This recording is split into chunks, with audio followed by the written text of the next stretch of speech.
Y fundador de la Fundación Infant y ex profesor titular de pediatría de Johns Hopkins y de Vanderbilt, y al doctor Gonzalo Pérez Marx, subdirector médico del Departamento Materno-Infantil del Hospital Militar Central e investigador y doctorando en medicina de la UBA.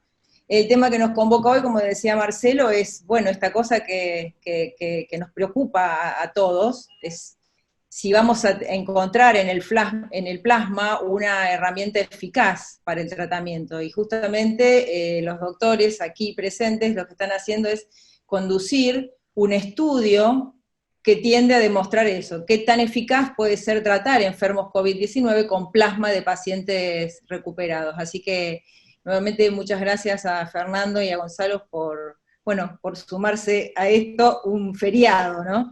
Y con todo, me imagino que con todo el trabajo y la ocupación que tienen ustedes, al igual que todos en este momento, pero bueno, queremos agradecerles profundamente que hayan aceptado esta invitación. Así que los escuchamos para que ustedes nos cuentan de qué va esta aventura. Buenas tardes, gracias por invitarnos. Feliz Día de la Patria a todos. Un poco la idea que rige este estudio que estamos haciendo es, como vos decías, tratar de determinar si realmente, vieron que no hay ningún tratamiento en este momento que se haya probado que es eficaz contra el coronavirus. Seguramente hay un montón de investigación, hay antivirales, hay anticuerpos monoclonales, se están haciendo varios estudios en diferentes líneas con tratamiento de plasma de paciente convaleciente, vacunas, etc. Un montón de otros medicamentos e intentos que se están haciendo, se están estudiando hasta antiandrógenos contra el coronavirus. El punto es que dentro de esa cantidad de tratamientos que hay, nosotros contemplábamos, a partir de una idea de Fernando, que por ahí ahora si quiere la puede contar, diseñar un estudio ya hace un par de meses y llevarlo a cabo que pudiese tratar de probar la eficacia en forma seria, es decir, tener una herramienta científica que nos permitiera, al final del camino, poder darle un resultado a los tomadores de decisión para realmente poder instalar una terapéutica para tratar a la gente. Por cuestiones de tiempos y de lo que requiere un estudio de investigación de estas características, se eligió una población en particular, que, pensando en que el plasma es un recurso escaso además, entonces una población de alto riesgo para diseñar el estudio, pero bueno, creemos que la eficacia probada en esa instancia, en esa población, serviría para después extenderla a otras poblaciones si se pudiese hacer. Nosotros lo que hicimos fue un estudio que a lo que apunta es a probar la eficacia del uso de plasma de convalecientes, por COVID obviamente, en pacientes de alto riesgo, mayores de 65 años con alguna comorbilidad o mayores de 75 años todos, dentro de las primeras horas de síntomas. Es decir, no queremos pasarnos del tercer día de síntomas para estar administrando el plasma, y ningún paciente puede ingresar al estudio si ya tiene más de 72 horas de síntomas. Esto apunta a la idea que está bastante, creo, distribuida en toda la bibliografía, de que a partir del quinto día más o menos un paciente tiene síntomas, si uno le suma 3 días más está en el octavo día, y sabemos que la cascada inflamatoria que un poco toma el comando de la enfermedad es a partir del día, entre el día 8 y el 10, y entonces nos parecía que el mejor momento para administrar plasma era aquel en el que pudiésemos competir mano a mano con el virus, que es en los primeros días de síntomas, cuando esta enfermedad tiene síntomas leves, probablemente catarro, fiebre, un poco de cefalea, bueno, un poquito de anosmia, etc. Todo lo que hemos visto también en los casos clínicos. Y bueno, apuntaba a eso, a tratar de probar la eficacia en esa instancia, porque creemos que puede ser una buena herramienta terapéutica para acompañar a esta enfermedad hasta que se desarrollen las vacunas, que serían la herramienta terapéutica ideal. No sé, Fer, vos. Básicamente los protocolos de prevención, que no sean vacunas o anticuerpos monoclonales, si ustedes ven, hay un anuncio del NIH saliendo a hacer estudios de vacunas y anticuerpos monoclonales esta semana, bastante agresivamente. Antes no hay nada para frenar el avance del coronavirus, y está claro que todo lo que tenga que ver con anticuerpos funciona mejor cuando se administra temprano. El anticuerpo está concebido estructuralmente para bloquear la entrada del virus a la célula, no para sacarlo de la célula. Por lo tanto, lo que tiene que hacer, lo mejor que sabe hacer es bloquear la infección o en última instancia bloquear la diseminación de aquellos virus que son capaces de salir de la célula y volver a entrar a otra, porque muchos virus trasladan, digamos, su genoma de célula a célula, van haciendo agujeritos y desplazándose intracelularmente hacia otras células, célula con célula, ¿no? Lo llama cell-to-cell infection. En este caso, nosotros apostamos, como dice Gonza, muy temprano, a los primeros 3 días, sabiendo que el tercer día de síntomas es a veces el 8º día de enfermedad, y que no tenemos tanto tiempo más para evitar que el virus ya esté totalmente establecido. Este es un virus bravo porque es un virus que tiene mucha gente asintomática, por lo tanto hay mucha gente a la que uno puede ir a buscar y quedarse tratándola nada. El 75% de los mayores de 65 años que nosotros vemos y no incorporamos al estudio permanecen asintomáticos, 75%, y el 65% de los que empiezan la enfermedad permanecen sin requerimiento de oxígeno. La severidad del virus en términos específicos por persona está altamente exagerada. Lo que pasa es que, como es un virus también muy infeccioso, hay tanta gente infectada que desde la perspectiva del hospital, que es donde el embudo drena a todos los infectados, se ve como una catástrofe sanitaria desde el punto de vista del riesgo personal, y en realidad es una catástrofe sanitaria desde el punto de vista de la salud pública. Fer, puede ser que estés tapando el micrófono, porque se te dejó escuchar. Fíjate, a ver. ¿Se me escucha ahora? Tengo Ahora siempre perfecto. Bueno, me van a ver la mitad de la cara, porque si no, no me van a escuchar bien, pero va a ser mejor. Entonces lo que yo decía es, no sé dónde quedé, lo que yo decía es... No, el último párrafo.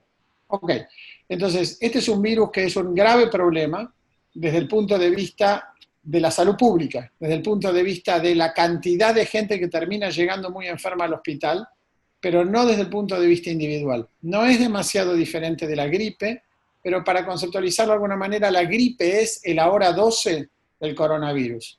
En 12 años la gripe infecta a la gente que infecta el corona en 1, y por lo tanto mata a la gente que mata el corona en 1. Entonces cuando lo vemos todo junto, satura la capacidad de internación de los hospitales y causa todos estos problemas, obviamente se multiplica. Esto es para los ancianos. Para los chicos el coronavirus no es nada, virtualmente hay un síndrome posinfeccioso, pero en general no es significativo, y para los profesionales médicos es una amenaza más grande que la gripe, porque obviamente ninguno de ustedes ni nosotros tiene defensas contra el coronavirus hasta que se infecta, y la carga viral que absorbe en una intubación de un infectado o en un proceso de manipulación de la vía aérea es obviamente muchísimo más riesgosa que en la gripe, cuando ustedes han tenido a los 50 años por ahí 6 episodios de gripe en la vida o 7 y tienen una gran inmunidad para contener el proceso, no solamente anticuerpos, sino linfocitos T citotóxicos, T helpers y una variedad de células. Entonces, nosotros apostamos a pararlo en la población que por grupo, ¿se me escucha ahora? Sí, perfecto. Bueno, que por grupo es la más severamente afectada, y lo antes posible, porque estamos anclados en esos dos conceptos. Parte de lo que nosotros pensamos se va demostrando. Ustedes ven, esta semana salió el segundo estudio que muestra que la administración de plasma en el paciente de la terapia intensiva grave no tiene ningún efecto. Hubo un paper en JAMA en el que se había hecho en China, se había tenido que detener en el camino, pero claramente las curvas de tratamiento y placebo eran idénticas en los pacientes más graves. Ahora hubo un paper que llevó esto un paso más allá y lo que hace es mostrar que la concentración de anticuerpos de un paciente grave no cambian cuando uno le da plasma, porque el paciente grave es justamente quien más anticuerpos tiene en sangre, no porque los anticuerpos lo agraven, sino porque lleva más tiempo enfermo, y entonces al diluir una bolsa de medio litro de plasma en un paciente de 5 litros de volemia, lo que le aportamos no tiene ni comparación con lo que ya tiene, y por eso es inexplicable que esos pacientes realmente cambien de curso con una transfusión. Temprano en la enfermedad, cuando los pacientes sí tienen la chance de cambiar porque no tienen nada, porque para producir anticuerpos necesitan tiempo, es cuando nosotros estamos apostando a que esto funcione. Pero la verdad es que ahora no tenemos la menor idea de qué va a pasar porque estamos esperando el primer análisis interino que calculamos que va a llegar para fin de mes.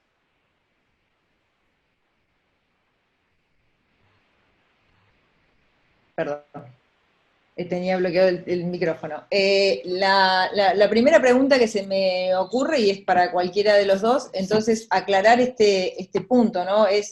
¿Hay una edad en la que ustedes ingresan a los pacientes al estudio? No es que cualquier paciente puede solicitar que le administren el plasma, sino que ustedes dicen directamente a partir de los 65 años. ¿Es así? ¿No pueden ir pacientes antes? No, es así. Y te recuerdo que es un estudio multicéntrico, aleatorizado, luego controlado contra placebo. Es decir, que no necesariamente van a recibir plasma los pacientes. Tienen una relación de 1 en 1, plasma versus placebo, y tienen que ser mayores de 65 con alguna comorbilidad o mayores de 75 con todo, digamos, sin ninguna comorbilidad. Cualquier paciente mayor de 75. Por supuesto que tienen que tener, como te decía, no más de 48, 72 horas de síntomas, y el producto de investigación se tiene que estar administrando antes de las 72 horas de iniciado los síntomas. Un poco lo que decía Fer es lo que fuimos viendo. Nosotros no tenemos obviamente resultados de eficacia, esos resultados los vamos a tener a partir de una evaluación interina en el medio del estudio. Es un N de 210 pacientes, en el 105, como decía Fer, ahora en una semana o dos, probablemente cuando lleguemos vamos a tener ahí algún estudio, un análisis del DSMB, lo que sería el comité independiente de seguridad y que evalúa todos los datos, sin que nosotros los veamos obviamente, pero sí nos damos cuenta de la epidemiología de los pacientes que estamos manejando, tanto en los testeos que les hacemos en los domicilios como en los geriátricos. Y lo que sí también hemos visto es que las comorbilidades, cuando aparecen con un buen seguimiento médico o compensadas, tampoco parecerían aumentar mucho el riesgo de esta enfermedad, sino que se ve mucho más por ahí en pacientes con obesidad mórbida o con diabetes compensada, hipertensiones que no están siendo tratados o porque abandonaron el medicamento o porque en ese momento están descompensadas. Y nos parece que por ahí los grupos de riesgo vienen más por ese lado que por lo que uno creería que era todas las personas adultas mayores. Con eso no nos hemos encontrado y eso ha dificultado un poco más. O sea, es una alegría por la población y para el estudio dificultó mucho más el enrolamiento de pacientes, porque muchísimos pacientes, como decía Fer, no empeoran, o sea, no pasan de un cuadro viral, y muchos de los que empeoran lo hacen sin síntomas, es decir, comienzan a desaturar rápidamente y también hacen difícil detectarlos, porque obviamente los síntomas, los más comunes, son los que tomamos como parámetro nosotros para incluirlos en el estudio. Sí, eso, no sé, Fer, si...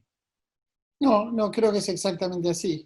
Eso habla de una precaución extra que tienen que tener ustedes como anestesistas, porque evidentemente hay un 75% de pacientes mayores de 65 años que están asintomáticos e infectados.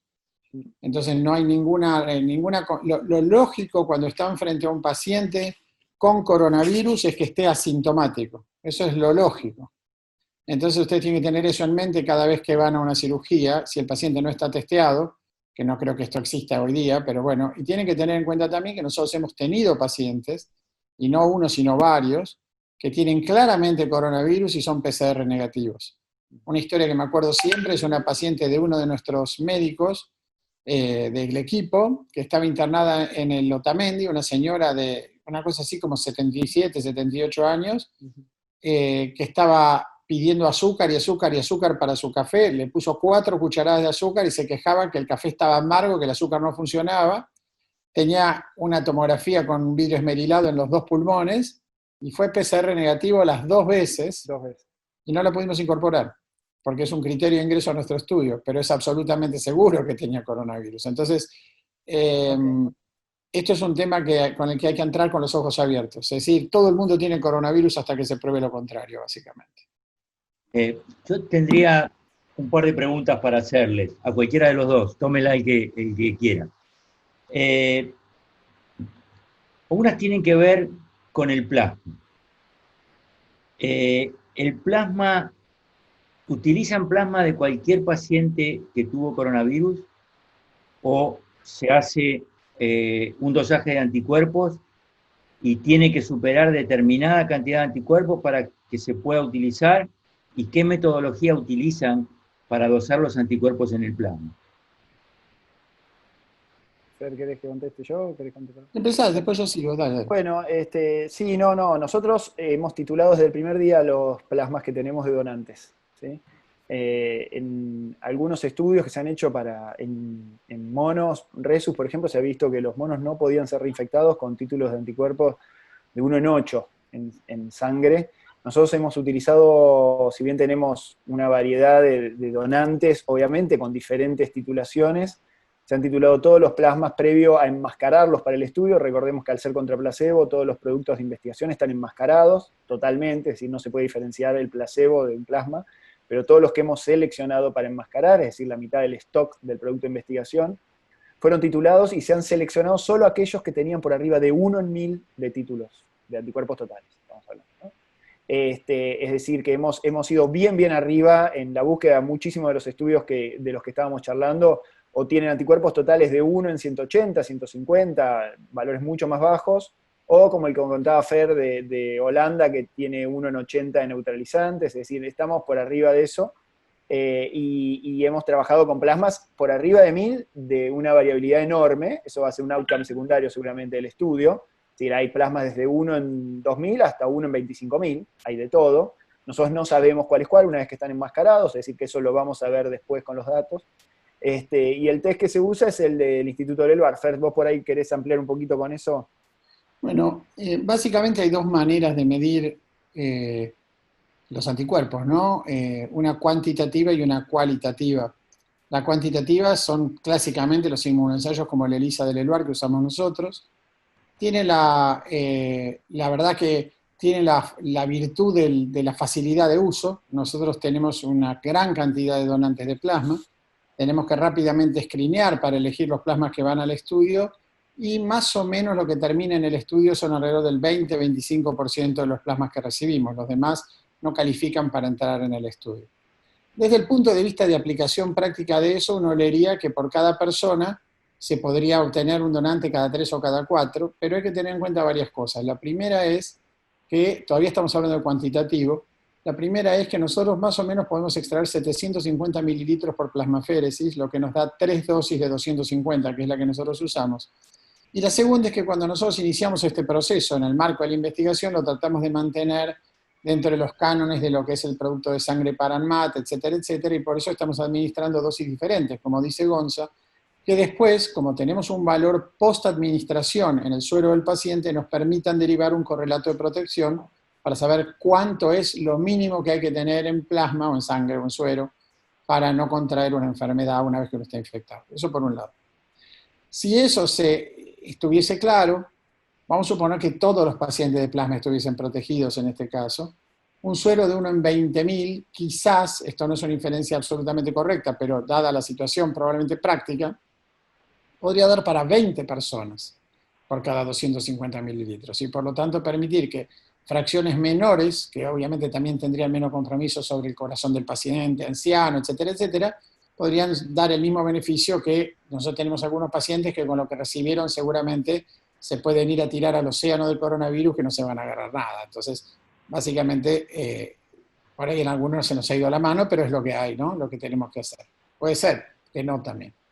En cuanto al otro tema es si los anticuerpos son funcionales, es decir, neutralizantes. No hay ninguna infección viral que yo conozca, y yo trabajo de eso, que no haga anticuerpos neutralizantes. Hay manipulaciones de las infecciones virales que inducen anticuerpos no neutralizantes, que son las vacunas inactivadas, donde la afinidad de maduración del anticuerpo no permite que el anticuerpo se pegue con suficiente afinidad al virus y sea desplazado entonces por la vinculación del virus con su receptor celular. Eso por un lado. Es cierto, sí, que cuando los virus se cruzan, por ejemplo, cuando uno tiene una infección de dengue por dengue 1 y después por dengue 2, se genera esta respuesta heterotípica de anticuerpos que reconocen pero no protegen, pero no para el mismo virus. Y hasta tanto el coronavirus mute, es, yo creo que absolutamente lícito pensar que la respuesta clásica de ingreso del antígeno, procesamiento en el citoplasma, etcétera, etcétera, genera un pool de anticuerpos neutralizantes. Y la pregunta es ¿cuántos? Bueno, evidentemente la infección común genera suficientes para que la gente no se reinfecte, porque si ustedes miran la población que está infectada en el mundo, centenares de millones de personas al día de hoy, no hay reales reportes de grupos de personas que salieron de una internación y se volvieron a internar a los 15 días con otro episodio de coronavirus. Así que aún en ese 25% de personas en las cuales los test de ELISA, es decir, los test cuantitativos, fallan en detectar anticuerpos, protección hay. Así que es muy posible que estemos calibrándolos mal a los test y esa sea parte del truco, o que haya otros componentes de inmunidad, pero yo me apostaría que estamos calibrando los test mal, ¿no? En general los errores son nuestros. La segunda parte de esto es un tema interesante de anticuerpos neutralizantes, que es cómo pensar una neutralización. Cuando uno de los problemas que tiene el desarrollo de vacunas muchas veces es que los vacunólogos no son virólogos, no son expertos de laboratorio, son tipos que están haciendo test de vacunas.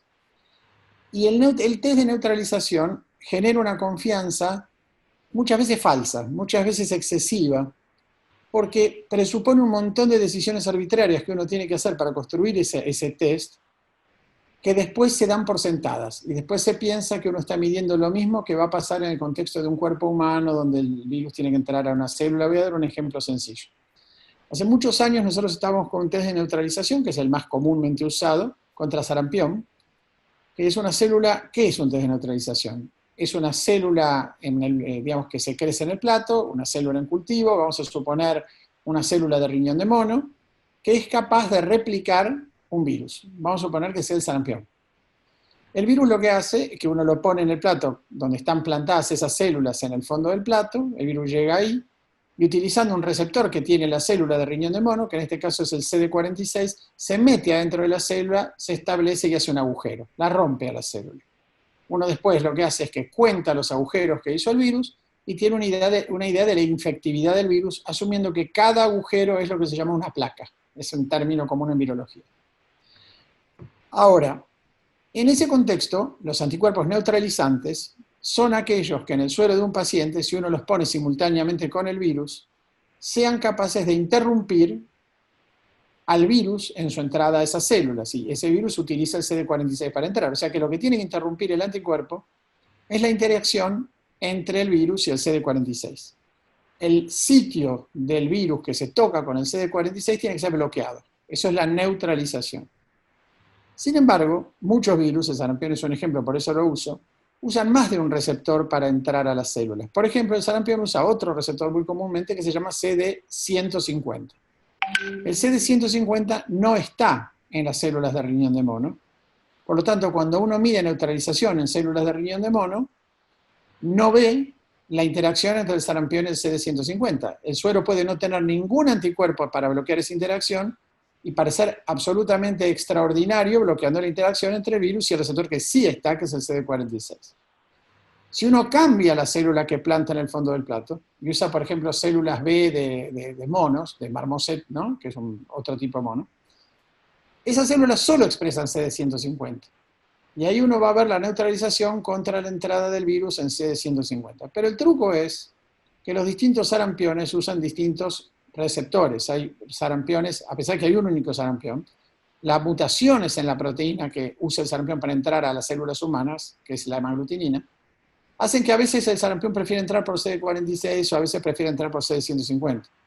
Y uno puede concluir que realmente tiene neutralización teniendo los anticuerpos equivocados. Y eso ha sucedido. Han fracasado vacunas de esa manera. Entonces, al fin y al cabo, la neutralización depende de las elecciones que hacemos nosotros cuando diseñamos el assay de neutralización. ¿Qué célula ponemos y qué sarampión usamos para medir la entrada? Porque no usamos el mismo sarampión que infectó al fulano al que le estamos midiendo los anticuerpos. Usamos el sarampión que tenemos en la heladera para hacer test de neutralización. Entonces, hay que tener claro eso, y es muy importante eso en el contexto del coronavirus, porque el coronavirus es altamente peligroso. Por lo tanto, los test de neutralización normalmente se hacen con un virus diferente al que se le inserta un gen de coronavirus. Por lo tanto, el virus tiene una variedad de estrategias propias y ajenas, en ese caso, de entrar a las células, y no es lo único que estamos midiendo la neutralización real del coronavirus en el contexto de un ser humano. Entonces, si bien es lo ideal, porque sería bárbaro, en general está sobrevendido el test de neutralización. Está hecho en todo, ¿no? En coronavirus, en sincicial, en sarampión, en gripe, en dengue, en todo está sobrevendido. Porque las células que realmente queremos proteger no son las células que estamos usando en nuestro kit, en nuestro assay para medir. Así que bueno, en el marco de eso nosotros decidimos que íbamos a ir entonces por un test cuantitativo. Ese es el que usamos. Y también, como sabemos que todo virus genera una cantidad de anticuerpo neutralizante, sabemos que muy poquito alcanza para el coronavirus, por lo que decía Gonza, que los monos se protegen con muy poquito, con mínimas concentraciones de anticuerpos. Y tiene toda la lógica del mundo, porque imagínense que hay 4 coronavirus circulando en humanos y ninguno de esos le hace nada a nadie, así que parecen un virus bastante berretas una vez que uno los conoce. Entonces pensamos, bueno, mucho anticuerpo, suficiente neutralización en cualquier caso, vamos por ahí. Esa es medio la explicación general de por qué lo hicimos. Ok. Muchas gracias por la explicación tan clara. Y es un tema que a veces es bastante difícil y uno tiene que ir a buscar exactamente la fuente de dónde escucha esta información para no entrar a un terreno pantanoso, ¿no? Mi pregunta ahora apunta a algo que sirva de guía para aquellos pacientes que, cumpliendo con los criterios de inclusión, manifiesten síntomas o no, y que necesiten ser tratados. ¿Cómo es la logística? ¿Cómo se arma? ¿Cómo se ponen en contacto con ustedes? ¿Cómo los localizan? ¿Cómo se inicia el tratamiento? Un poco de por dónde va la cosa. Bueno, te empiezo a contestar yo, seguimos con la técnica esta.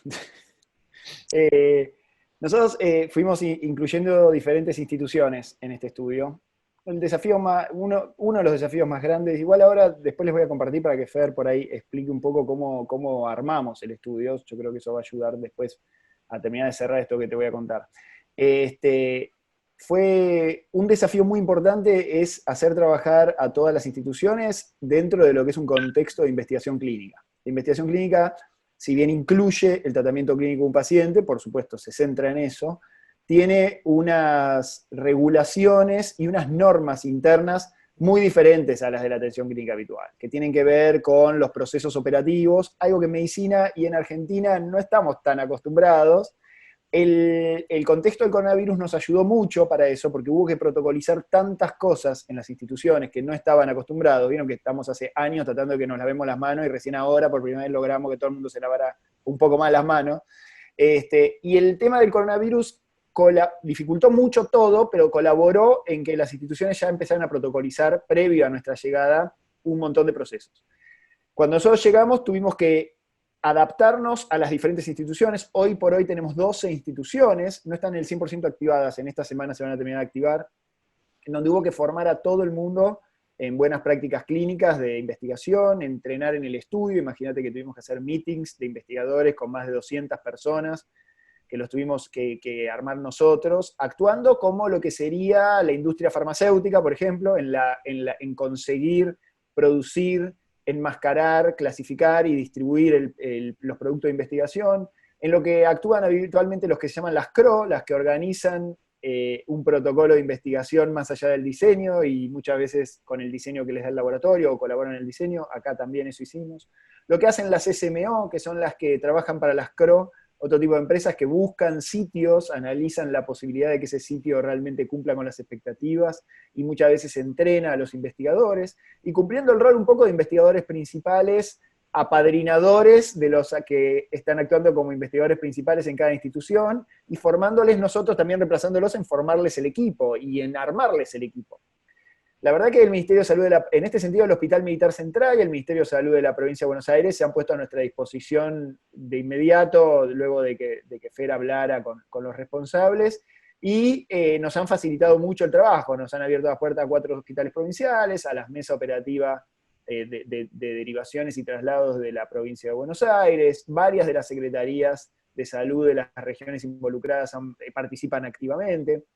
El PAMI, OSDE, Swiss Medical, con instituciones con los que ellos trabajan, también están participando. Entonces, esto permitió hacer una dinámica en donde, en los lugares que, ahora Fernando lo va a explicar en detalle, pero digamos, los pacientes van siendo seleccionados ya sea por una mesa operativa nuestra que está en contacto con estas mesas operativas, o por la misma detección en guardia o en internación de estos pacientes por parte de los investigadores, que a partir de ahí entran en lo que sería el proceso de elegibilidad, es decir, si cumplen con los parámetros que estábamos charlando antes, si el paciente está en las condiciones clínicas. Por supuesto, todo esto en el marco de las normas bioéticas, de respeto de la autonomía, de la no maleficencia, de la beneficencia, que están incluidas dentro de lo que son las buenas prácticas clínicas de investigación. Y así vamos seleccionando con una asesoría nuestra constante. Esto del feriado, del fin de semana, es algo que yo recuerdo que existía ya por marzo, febrero, no recuerdo, después nunca más lo volví a ver, porque es constante, te imaginarás, estos son 24 horas, 7 días de la semana, y con una cantidad de gente que se fue sumando de a poco y que hoy son más de 600, 700 personas. En ese marco los pacientes llegan a las instituciones, son trasladados por nosotros muchas veces, ahora lo van a ver, y en ese contexto pueden estar participando en estudios. Si son seleccionados y ellos firman el consentimiento y quieren participar, se larga todo un proceso en donde la institución randomiza al paciente, lo aleatoriza, digamos, con un sistema que tenemos, individual, informático, distante, que no está en las instituciones. Esto solo lo hace el personal no ciego del estudio que hay en cada institución.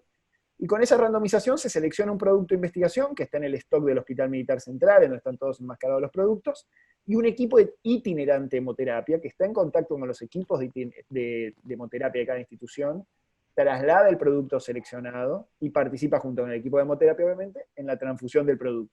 Todo el seguimiento, obviamente, clínico durante la transfusión, cuando sale el equipo itinerante que acaba de colgar el producto, y posterior, hasta 15 días después de administrar el producto, o si el paciente está internado hasta el día 25, lo hace el personal ciego de la institución, lo que sería el seguimiento clínico habitual de un paciente, todo en un marco de, te repito, registro de la forma que debe hacerse en investigación clínica, así con formularios especialmente diseñados, que se escanean y se cargan en bases de datos que son analizadas por un equipo independiente de datos, y todo esto se va acumulando esta información, la información ciega y no ciega, que después es la que se machea para evaluar la eficacia.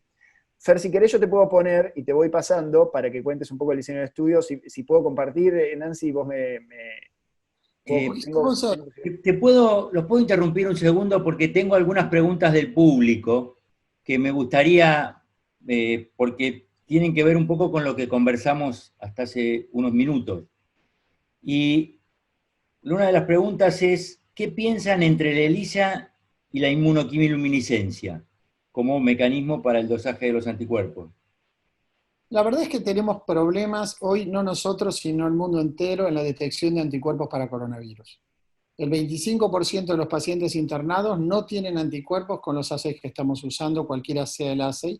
Obviamente, los assays que usan fluorescencia son más sensibles que los assays que se hacen una detección sencilla digamos, de colorimetría, pero seguimos estando cortos. Es enteramente más que probable, yo diría que es casi seguro, que Europa llegó a un grado de inmunidad colectiva donde el virus desapareció para siempre, en la enorme mayoría de la población. Si uno piensa que España, por ejemplo, tiene 30.000 muertos y la mortalidad de este virus no debe superar el 1 por 1000 a nivel poblacional, nosotros tenemos seguimiento de una cohorte de personas mayores que no participan en el estudio, en donde la mortalidad está debajo del 1%. Entonces imaginemos que para los chicos de 10 años, 20 años, 30, 40, esto es 0, después 50 será 0.01 y 60 un poquito, o sea, básicamente la población global esto no mata más de 1 por 1000. 30 millones de muertos son 30 millones, 30.000 muertos son 30 millones de infectados. 30 millones de infectados en España son el 60% de la población, y eso es inmunidad comunitaria.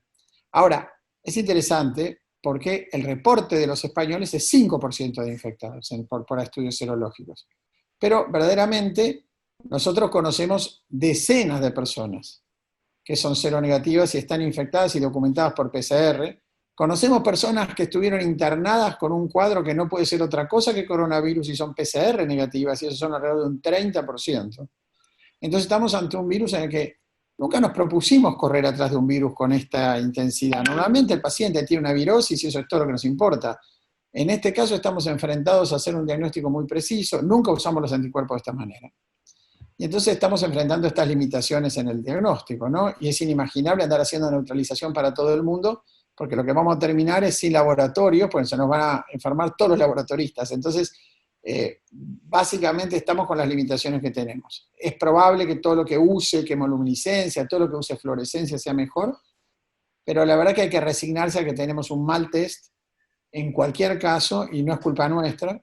Por ahí hay un componente de inmunidad celular que estamos perdiendo, es enteramente posible también. Yo voy a estirarme un poquito, total, acá estamos en una reunión grupal, a sugerir que Oriente ya tiene inmunidad contra esto desde antes que empiece. O sea, nosotros nos hemos pasado un montón de tiempo especulando de cómo la estrategia de cuidados orientales es tanto mejor que la occidental, pero todas las personas que conocen Tailandia, Vietnam, Hong Kong, es difícil especular que Tailandia tiene tan superior sistema de salud pública que Francia para tener 100 muertos contra 30.000. O Hong Kong, que uno sale de la Bahía de Victoria a 4 cuadras y es horrorosamente feo, y tenga 6 muertos, y Nueva York tenga 33.000. Entonces, evidentemente, a mí lo que eso me dice es que los orientales habían visto esto antes, simplemente no tenían los test para diagnosticarlo, o pasó desapercibido, porque con 6 muertos, ¿quién se entera si no lo están buscando?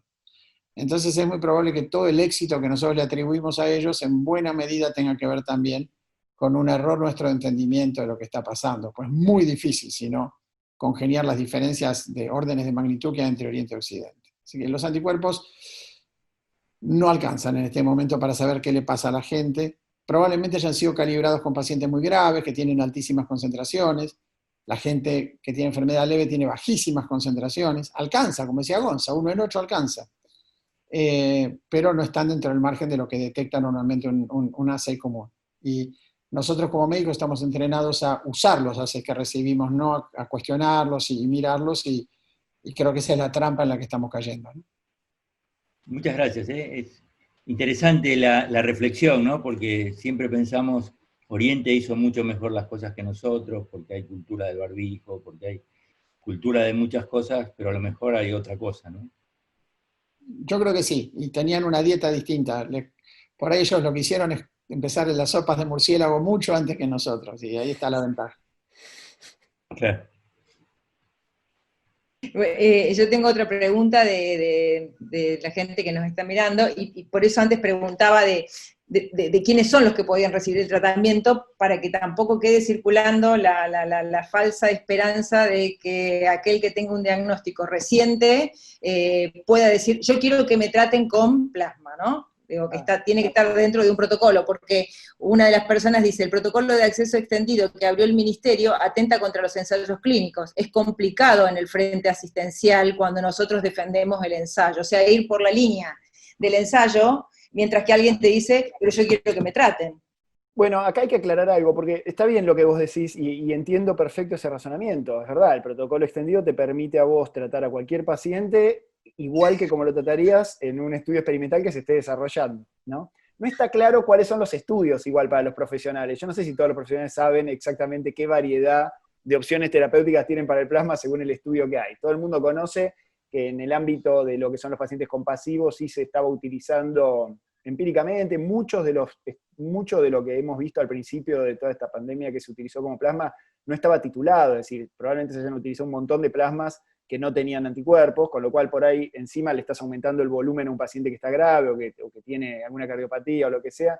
Eso creo que se fue ordenando un poco, y es importante esto que decían de cómo conspira o no contra lo experimental, pero lo bueno de nuestro estudio en particular es que al nosotros utilizar, primero, ¿por qué pudimos ir contra placebo con total tranquilidad?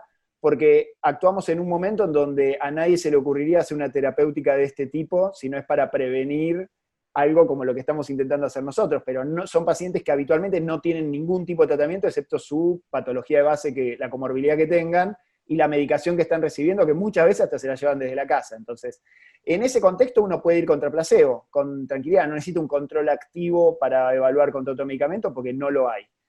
También eso posibilita, nosotros nos pusimos como endpoint, es decir, como un punto en donde determinamos que el paciente alcanzó la gravedad, entre comillas, que nosotros impusimos al estudio, que es de una saturación por debajo de 93% o una frecuencia respiratoria por arriba de 30. Si el paciente alcanza ese punto, es un punto que después se evaluará cuando se evalúe la eficacia, que ese paciente sí empeoró, cambió su estado de leve a moderado o grave según cuánto haya pasado ese límite. Entonces, todo paciente que llegue a ese punto, una vez que está en ese punto y empieza a ser tratado de otra manera, ya con otro tipo de tratamiento en la institución, puede recibir dentro del Standard of Care plasma.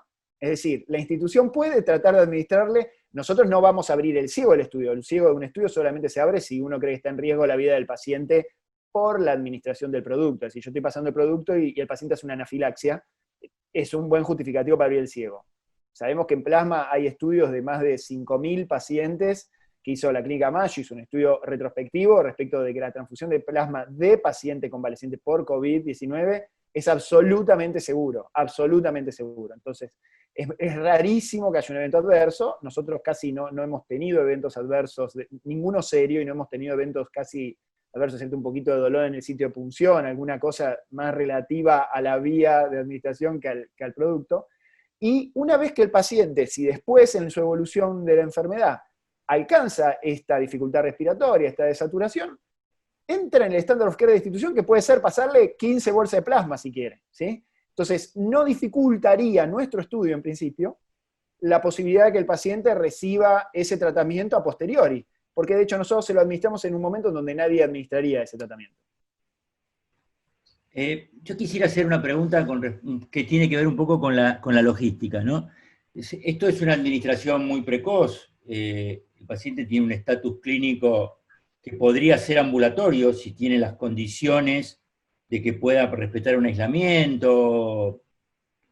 ¿Y cómo, cuando entra en este protocolo, queda internado o sigue siendo ambulatorio? No, esa es parte de lo que nosotros creemos que es la fortaleza del proyecto, ¿no? Y la dificultad. Claro. Primero, para contestar precisamente la pregunta, este es un paciente que nosotros queremos que si el resultado del estudio es positivo y la plasma es eficaz, nunca se interne. Claro. Nuestra intención es que este paciente llegue al hospital, en 1 hora reciba la infusión de plasma, se vuelva a la casa y se olvide del coronavirus. Eso sería el éxito del proyecto, y si en 3-4 semanas, yo calculo que 3 semanas es razonable, tenemos una respuesta positiva, eso debería ser el estándar de práctica de la Argentina desde ese momento. Ahora, contrariamente, ahora nosotros necesitamos internarlo para mirarlo todos los días, que igual se quedan internados porque son pacientes de 78 años hipertensos o diabéticos severos, qué sé yo, muchos de ellos, pero de todas maneras también se estaba haciendo cada vez más difícil para nosotros hacer el estudio, porque al principio nuestros pacientes eran los únicos clientes del hospital, y ahora los hospitales explotan de gente y tenemos que estar todo el tiempo buscando cómo hacer lugar para internar a nuestros pacientes. Se nos está haciendo más difícil que encontrar pacientes, conseguirles camas. Realmente eso es lo que nos está empezando a pasar, ¿no? Lamentablemente. Ese era el móvil de la pregunta, porque hoy esos pacientes no tendrían criterio de internación si no estuvieran puestos, si no hubiesen sido incorporados al estudio. No, Si Marcelo, tienen un proyecto de seguimiento ambulatorio de estos enfermos o alguna cosa, porque... No, son pacientes que igual hoy por hoy tienen criterio de internación todavía, porque recordá que son mayores de 65 con comorbilidad o mayores de 75. Al ser de alto riesgo todavía tienen criterio de internación, es decir, no estamos internando a nadie que no tenga el criterio del ministerio, ¿sí? Claro, pero puede ser alguien con alguna comorbilidad, pero que no tenga ninguna clínica. Puede ser un asmático que no tiene ningún episodio. Claro, pero en ese caso, el paciente, pero si el paciente está sintomático, tiene criterio de sospecha de coronavirus, y ni hablar si tiene la PCR positiva, tiene criterio de internación. Así que todavía nosotros estamos dentro, todavía no nos pasó, como vos decís, de tener que internar a alguien por el estudio. Exacto, esa era la pregunta, ¿no? No nos pasó todavía, porque todavía el criterio se mantiene. Creemos que es un criterio, también por eso elegimos la población. Primero, eran pacientes que tenían la posibilidad de empeorar. Uno podría hacer esto con pacientes de 18 o 20 años, pero lo que te pasa es que eso te lleva a hacer un estudio de un N de 5.000, porque los pacientes no empeoran, y entonces ya te sirve para otra pandemia, no para esta, digamos, la terapia. Claro.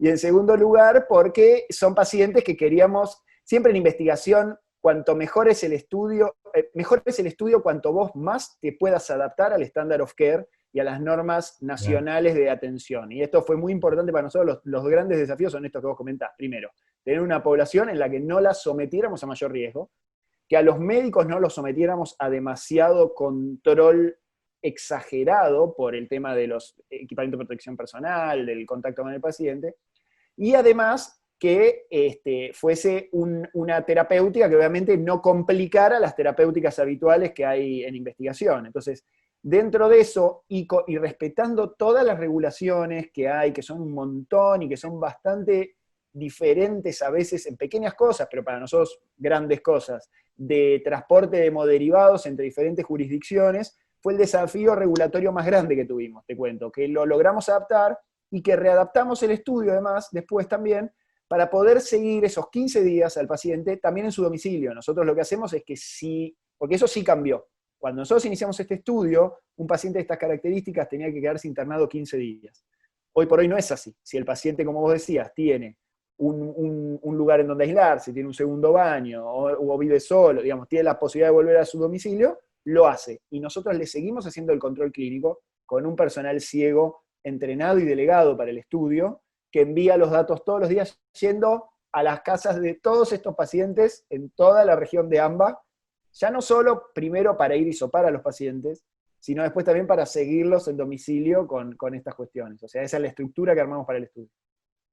Uno de los desafíos iniciales que tuvimos con eso es que si nosotros llevábamos un caso sospechoso y terminaba siendo negativo, y hace 4 o 5 semanas cuando este estudio empezó, ya ni me acuerdo, por ahí hace 8, no tengo la menor idea cuándo empezamos. El 4 de junio, Fernando, arrancamos. 4 de junio. Hace un mes y una semana.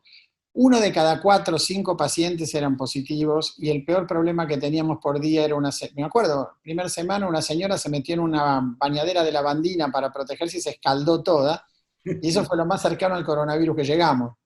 Ahora tenemos 14 positivos por día en 14 muestras o 14 de 15, o sea, cuando vemos los hisopados nocturnos sabemos que vamos a trabajar mucho al otro día, pero lo otro que empezamos a hacer, y esto Gonza armó todo un sistema, que hisopa en las casas. Entonces nosotros salimos a todas las casas del conurbano y capital, hisopamos a todo el mundo y en el mismo día tenemos el resultado de si el paciente tiene o no tiene coronavirus. A veces nos pasa también que en esa situación después el paciente dice, tengo coronavirus, pero me siento bien, no quiero participar. O sea que hacemos muchos test que terminan en nada. A veces nos pasa que cuando llegamos a la mañana el paciente se descompensó y ya no entra a nuestro estudio y hay que internarlo para darle oxígeno. Y bueno, otras veces entran en el estudio. Eso es medio la dinámica de lo que nos toca, ¿no? Bien. Bueno, era muy importante conocer esta pata que es una pata que tiene que ver con la logística y con la disponibilidad de camas y con un montón de cosas, ¿no? Que me parece que este punto día a día se va a ir complicando un poco más.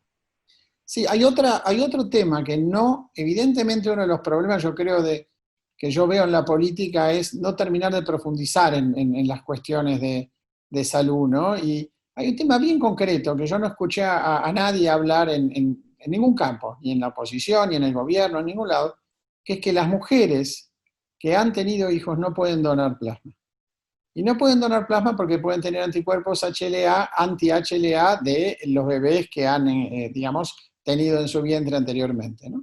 Ahora esto se soluciona con un test muy sencillo que en la inmensa mayoría de las mujeres es negativo y duplica el pool de donantes. Entonces, si nos vamos a ver frente a un tema de administración de plasma, uno de los focos inmediatos de las autoridades, si esto es eficaz, debiera ser primero tener suficiente estructura para hacer plasmaféresis en muchos lugares, porque esto va a salvar muchas vidas, y segundo, tener la capacidad de hacer este test rápidamente porque primero nosotros creemos que si esto funciona, que no lo sabemos, y sale a difusión, no vamos a ser el único país que se va a despertar ese día a hacer plasmaféresis, y ya vimos lo que es capaz de hacer, por ejemplo, Donald Trump cuando está interesado en un producto, ¿no? No queremos ver volar todos los test anti-HLA y no hay acceso a los test y los demás países no pueden screenear a sus mujeres. Y además porque hay muchas mujeres que quieren donar. Entonces es un paso que me parece sencillito y claramente muy útil, ¿no? Entonces hay cosas que pensar, me parece a mí. Nosotros vivimos diciendo eso, ¿no? Hay que pensar en el paso siguiente, y que es lo que estamos tratando de hacer. Bueno, yo le había dicho, Gonza me había preguntado del tiempo, yo le dije 30 minutos, Gonza, llegamos casi 53 minutos porque empezamos puntualmente, es muy interesante, de verdad. Una de las cosas que y si quieren ya vamos redondeando, pero que me gustaría que ustedes nos digan si piensan de qué manera podemos nosotros ayudarlos para, como vos decís, Fernando, aumentar el pool de los donantes.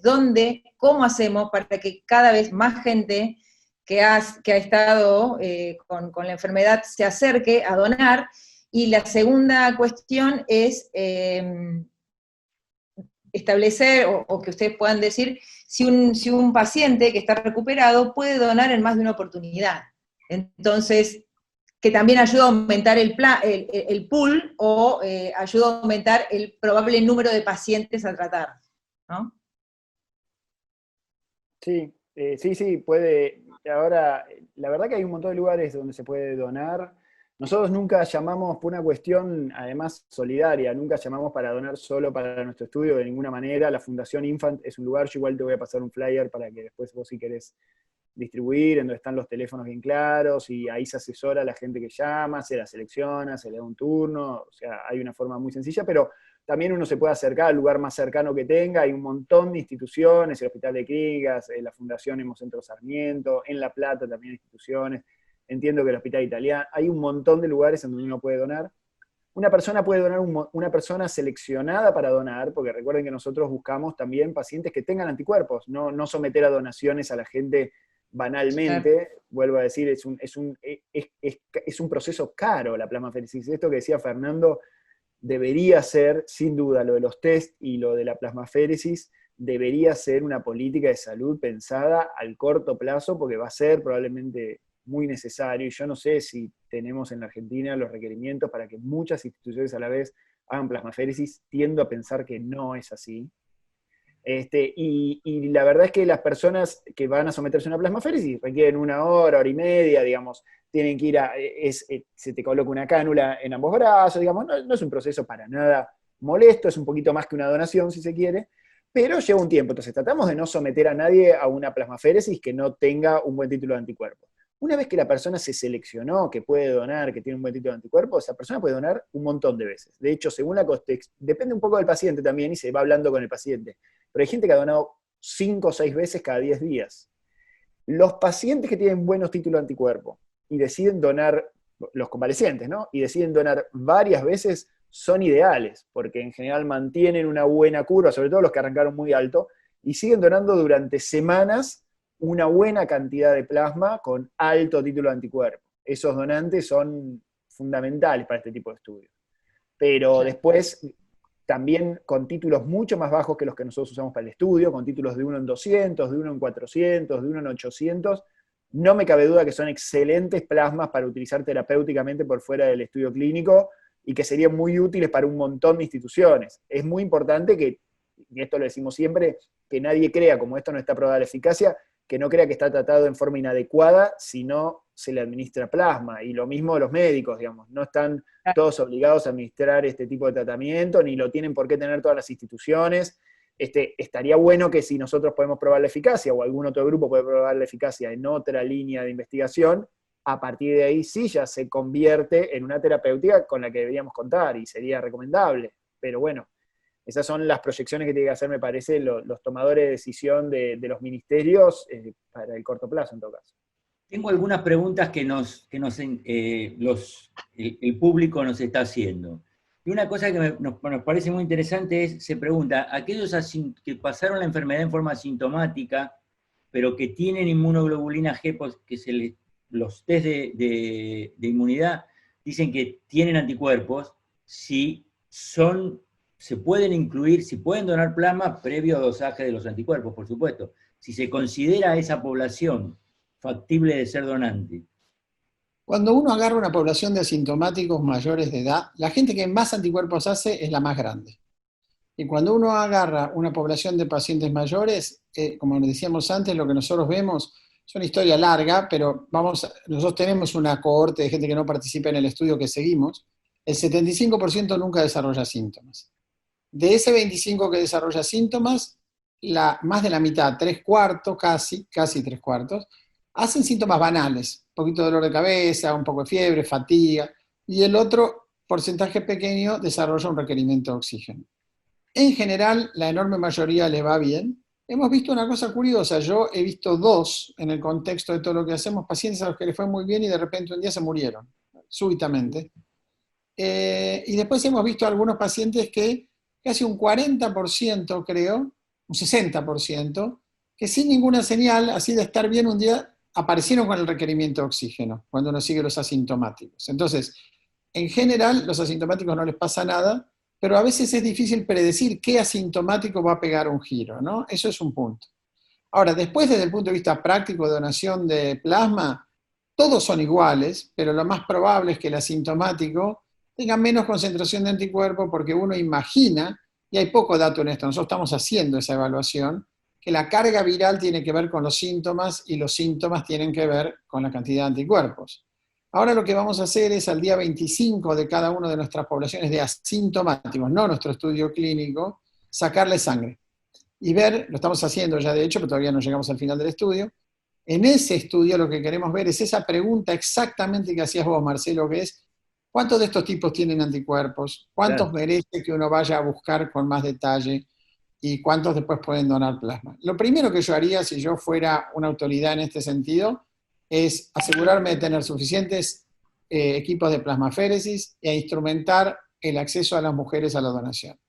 Serían las dos cosas que serían mi prioridad en esto. Ahora, está condicionado, porque si nosotros hacemos el estudio y el estudio no funciona, que también puede pasar tranquilamente, pues no sé a quién le van a hacer plasmaféresis, ¿no? Pero es muy difícil la decisión. Y tampoco es una máquina fácil, ni barata, nada por el estilo. Exacto. Pero está ahí el limitante. Con respecto a la población menor de 18 años, que si bien hay todo un marco regulatorio de quiénes son los que pasaría lo mismo que con las mujeres, lo que pasa es que la incidencia del coronavirus en la población pediátrica es baja, pero hay una pregunta del público, entonces no quiero dejar de llevarla adelante, ¿no? Y la pregunta es esta: paciente de población pediátrica menor de 18 años, no pediátrica, sino menor de 18 años, en los cuales la donación de sangre tiene algunos criterios que han tenido la enfermedad, que potencialmente tienen anticuerpos, si tienen alguna cosa, está establecida en el protocolo, si hay algo, no hay nada. Yo no lo sometería a la donación. No hacen falta. Claro, no, tal cual. Exactamente, concuerdo totalmente. Y son muy asintomáticos, probablemente no detectaríamos tampoco. Si uno hiciera la prueba, seguramente no detectaría altos títulos de anticuerpos en esos pacientes. La verdad que en pediatría es llamativo dos cosas. Una, desaparecieron todas las demás infecciones virales, desaparecieron. No va al colegio. No hay cero, diría. H1N1, de sincicial respiratorio, que es lo que siempre vemos y estudiamos nosotros. Claro. Y por otra parte, la levedad absoluta de los síntomas. Pero a un punto de que ya a mí a veces me consultan respecto de si un familiar dio positivo, ni siquiera los testeamos a los chicos que están en la casa, porque ni siquiera es como que viven esto como una... por eso también habría que evaluar, nunca se evaluó y no hubo tiempo, y no había forma, que era qué posibilidad... realmente cuál era, me parece que está bien la hipótesis tener de que los chicos podían diseminar la enfermedad como asintomáticos, porque eso seguramente es así, pero qué gravedad hubiese tenido para los chicos estar en el colegio y todo, probablemente... No hubiese pasado. Sí, esta no es una enfermedad de chicos y siempre decimos nosotros que si la expectativa de vida fuera de 50 años, nadie se hubiera dado cuenta que hay pandemia, ¿no? Claro. La verdad. Por suerte nos dimos cuenta, Fernando. Tal cual. No estaría Fernando acá en la charla, por ejemplo. Casi. Yo no estaría seguro, lo tengo clarísimo, ¿no? Bueno, la verdad que ha sido brillante, muy interesante, porque todo este tema hay poca información, no conocemos mucho lo que está pasando y nos hicieron una puesta al día de algo que es sumamente importante. Esperemos que con la difusión de esto podamos contribuir un poquito a la difusión de los donantes. La verdad que muy bueno. Nancy. No, yo solamente cerrar, agradecerles que, bueno, repito, que nos hayamos conectado un feriado, sé que estamos todos trabajando mucho, hasta parece que tenemos una carga laboral que es mayor a la que teníamos previa a la pandemia, no tenemos delimitados los horarios de trabajo. Nada, agradecerles eso, que hayan estado tan predispuestos, que hayan sido tan claros en sus exposiciones, y quería comentarles que no solamente los estamos viendo aquí, sino que estoy recibiendo mensajes desde Brasil y desde Uruguay, que también se sumaron a este vivo. Así que bueno, nada, muchísimas gracias a los dos por participar, y esperemos vernos post pandemia con un resultado favorable de este protocolo. Ojalá los religiosos recen y los ateos crucen los dedos, a ver si nos sale bien.